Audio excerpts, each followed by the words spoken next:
I grew up Methodist. Neither one of us were raised in any traditional type of church. My parents are missionaries, so I lived in Nepal when I was a kid. Being Lutheran is new to me. We're not from a Lutheran background. I grew up in a very large church here in Tulsa. It was a non-denominational, contemporary, kind of like the concert and big production type of thing. Yeah, it was a big change. It was absolutely. It was a big change for me at first, and she can attest to that. Even compared to the service that I grew up in, this was more rigid and strict and rudimentary. Originally, it was a culture shock.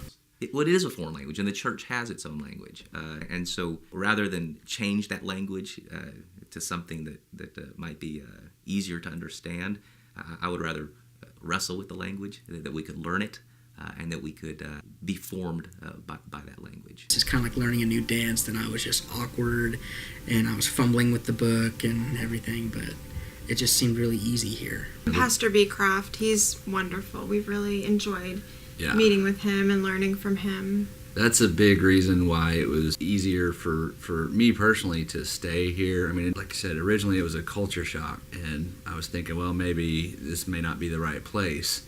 And then once you talk to him, and he just explains things, and it's calm in a way that you can understand it, he's just a nice guy. It relaxes you, and you just think, okay, maybe this is where I need to be. Yeah, it certainly is a challenge, and the Christian faith is a challenge. And anyone who's picked up the scriptures and read them, and anyone who's come to the liturgy finds that there are strange, difficult things that we don't always understand.